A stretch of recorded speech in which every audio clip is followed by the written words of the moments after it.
Inanunsyo ng Pag-ibig Fund na bukas sila sa pagtanggap ng aplikasyon para sa housing at calamity loan para sa mga nasalanta ng mga nagdaang bagyo.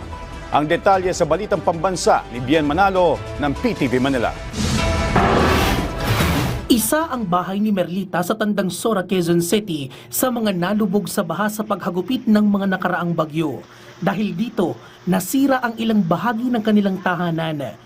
Nalubog din sa tubig ang tindahan ng ulam na pangunahing pinagkukunan niya ng pagkakakitaan. Bawat bagyo pong dumarating dito, kaunting ulan lang po, minutes lang. Andito na po agad ang baha. Dahil yung creek po natin ay medyo parang lumiit na. Kaya lahat po kami dito ay ang mga gamit namin, rep, mga nakalutang.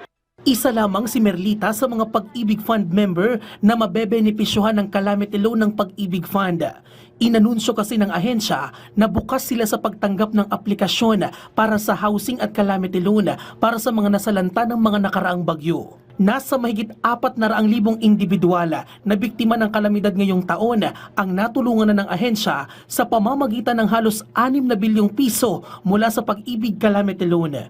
Meron tayo ngayong 1-month moratorium na available for housing loan borrowers na naapektuhan ng bagyong ito. So kung na-damage po ang isang property ng isang miyembro na nabili niya sa tulong ng Pag-ibig Housing Loan, may insurance ito, Sir Director Enver Bien, para makatulong sa kanyang pagpaparepair.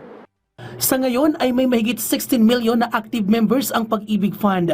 Mahigit 80 bilyong piso naman ang halaga ng housing loan na nai-release sa mahigit 60,000 members. Pumalo sa halos 100 bilyong piso ang member saving, habang halos 40 bilyong piso ang net income. At sumipa naman sa mahigit 1 trilyong piso ang naitalang kabuuang asset ng Pag-ibig Fund. Pagka po kayo'y naging miyembro ng Pag-ibig Fund, ibig sabihin po ay kayo po, Director Ember, ay nag-iipon para sa inyong kinabukasan. Patuloy ang Pag-ibig Fund sa pagsusulong ng flagship program ng gobyerno, ang Pambansang Pabahay para sa Pamilyang Pilipino Housing o 4PH program. Hinihikayat din ng ahensya ang publiko na patuloy na suportahan at tangkilikin ang kanilang mga programa. Mula sa PTV4 Manila, Bien Manalo, Balitang Pambansa.